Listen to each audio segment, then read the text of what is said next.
नमस्कार मित्रांनो, मातोश्री कम्प्युटर्समध्ये आपलं स्वागत आहे.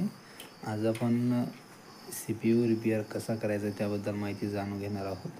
आपला जो CPU आहे त्यामध्ये जर रेड लाईट लागतो आहे, बीप आवाज येतो आहे, तर तो कसा रिपेअर करणार. हे बघा, इथे रेड लाईट लागतो आहे, बीप आवाज येतो आहे,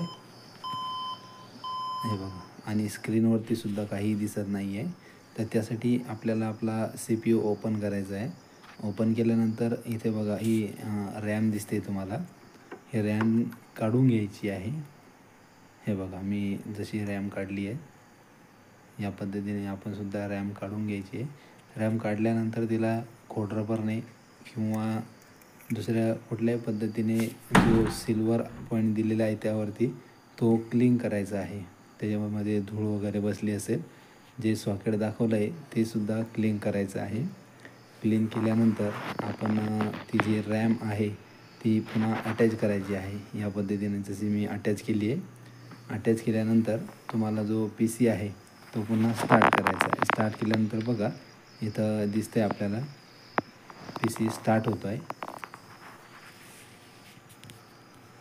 या पद्धतीने आपण आपला जो CPU आहे तो घरच्या घरी रिपेअर करू शकता. धन्यवाद.